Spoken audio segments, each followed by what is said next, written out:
যেটো সাবধান হ'ব লাগে সচেতন হ'ব লাগে চাৰিওফালে শত্ৰু থাকাৰ কাৰণে আমি যেটো সাবধান হোৱাৰ প্ৰয়োজন আছে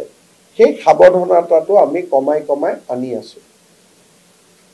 আজি আপোনালোকে চাওক কটন কলেজৰ সন্মুখত গৰুৰ মাংস থৈ গ'ল গৰুৰ মাংসটো ইদত কোনোবাই খাব পাৰে but it cannot be weaponized against other people কিমান সমালোচনা আপোনালোকে দেখিছে এটোটো ওয়েপনাইজ কৰি পেলালে নহয় আজি কি হৈছে কালি মই সত্ৰৰ ৰিপৰ্ট দিওঁতে মই কৈ আছিলো 10 ঘৰ হিন্দু মানুহ হল 2 ঘৰ মুছলমান মানুহ আহিলে আমাৰ অসমত কি আছিল আগতে যেতিয়া হিন্দু মানুহৰ মাজত মুছলমান মানুহ থাকে মুছলমান মানুহজনে একদম সাৱধানতাৰে যে যাতে ওচৰৰ হিন্দু মানুহখিনিয়ে কষ্ট নাপায় আমাৰ এটো পৰম্পৰা আৰু সেই কাৰণে মই অসমীয়া মুছলিম মানুহখিনিক মোক ভোট দিয়ক নিদিয়ক সদায় মই সন্মান সহকাৰে কথা কওঁ লুকাব কৰবাত যদি কিবা গৰু মাংসৰ কথাও আহিছে তাতে নহয় বন্ধু বান্ধৱৰ ঘৰত গৈ যত ওচৰত হিন্দু নাই তাতে গৈ খাবগৈ আজিকালি নিয়মটো কি খাই পেলাই বস্তুটো পেলাই দিব যাতে লাহে লাহে হিন্দু মানুহখিনি তাৰ পৰা আঁতৰি যাব খোজে it has become weapon এটো কয় যে weaponizing beef কটন কলেজ জ্ঞান আৰু শিক্ষা তাতে কিমান সম্মানৰ এখন কলেজ তাৰ সন্মুখত গৰু মাংস পেলুৱাটো না যে কটনত প্ৰতিবাদ হৈছে নে আজি কটনত প্ৰতিবাদ হৈছে নে আমি ইয়াত প্ৰতিবাদ কৰিছো দুদিন পিছত কোনোবাই ক'ব কটনৰ হোষ্টেলতো আমিও খাব লাগিব গৰু মাংস যদি চিকেন খাব পাৰে গৰু মাংস খাব পাৰে এটুকে কৈছো যে এই কথাবিলাক যে অসমত হৈছে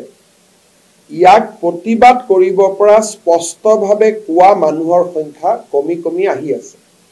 আৰু এইবিলাক কথা ক'লে ভাল মুছলিম মানুহো বেয়া নাপায় কাৰণ তেওঁলোকে নিজেও জানে এইবিলাকক সমৰ্থন নকৰি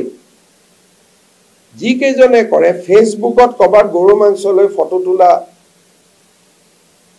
আছে নেকি কত নাছিল এই পৰিবেশবিলাক আমাৰ অসমত যি ধৰণে নিৰ্মাণ হৈছে সাহসেৰে কথা কোৱা মানুহৰ সংখ্যা কমি আহি আছে এইটো হৈছে জাতিটোৰ কাৰণে এই কথাবিলাক পলিটিক্যাল নহয় ইলেকশন ৰিলেটেড নহয় বাকি গৈ আমি চিন্তা কৰিব লাগিব নহলে যদি সকলোৱে ভাবে ভোটটো এটা সৰু কথা যে আপুনি যদি কৈ দিলে যে মই ওয়াকফ বিলক মই বিৰোধিতা কৰিছো ৰাতি আপুনি হিৰো হৈ গল বলে ট্ৰিপল তালাকক মই বিৰোধিতা কৰিছো ৰাতি আপুনি হিৰো হৈ গল কিন্তু সঁচা কথাখিনি কোনে ক'ব আজি যদি কটনৰ সন্মুখত গৰুৰ মাংস থৈ যোৱাটো 10 জনে যদি টুইট নকৰে ফেসবুক নকৰে টিভি টক শো নহয় আৰু 20 বছৰ পিছত চিন্তা কৰক কামাখ্যা মন্দিৰৰ সন্মুখতো পেলাই থৈ যাব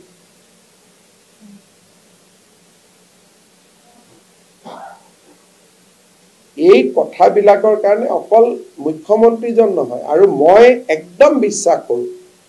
এই ঘটনাটো হোৱাৰ পৰা মোক বেয়া কথা বুলি ফোন কৰা 3 জন মুছলিম মানুহ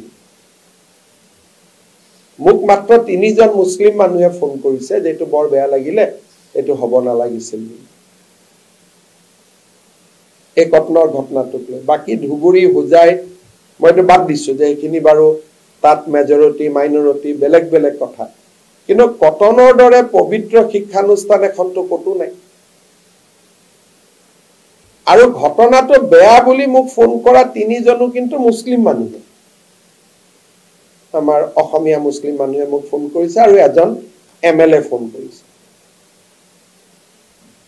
যেটো বেয়া হৈছে আমি বেয়া পাইছো কিন্তু আমাৰ এইবিলাক একো নাই আপোনালোকে বেলেগ ফটো তোলাত ব্যস্ত হৈ আছে আৰক্ষীয়ে কি কৰিব আৰক্ষীয়ে যদি ধৰি আনি কিবা কাৰণত এনকাউন্টাৰ এটা হয় পিছত আপোনালোকে এনকাউন্টাৰৰ প্ৰমাণ বিচাৰি থাকিব না আৰক্ষীটো দুই ফালে বিপদ আৰক্ষীকটো যি কৰিব লাগে লগে লগে কৰাব পাৰি